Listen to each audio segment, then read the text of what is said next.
Okay, hey guys. All right, so back to part 3. This is my tips and tricks and just a couple little things that I kind of do on a daily basis to take care of my sourdough starter. One, you can name it if you'd like. I don't have a particular name, so if you have a suggestion on what to name this guy, because it's kind of like a family pet, you do got to take care of it every day.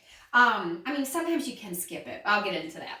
So every day, this is a fully functioning sourdough right now. It's alive, very active, and good to go. But every day I have to come in and I use my spoon and I discard half of it down. I put the discard in this container back in the fridge and I use it for discard recipes.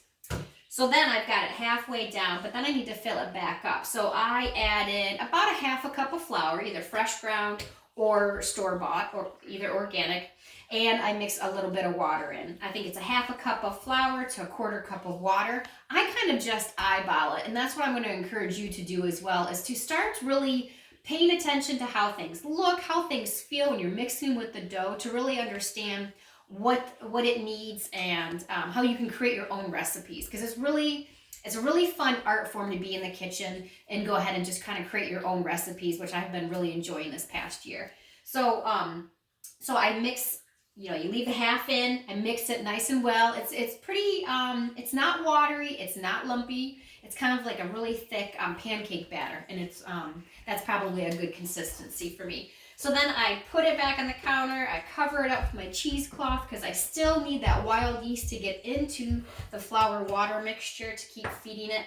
And then I just kind of set this. And then when it rises half, that's when it's nice, and it's called a bubbly active state form that you can go ahead and start making your actual bread recipes for. So one of my favorite bread recipes is just a traditional sandwich loaf.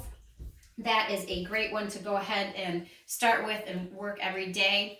And I use the KitchenAid to mix that up, and that's really easy. And what else?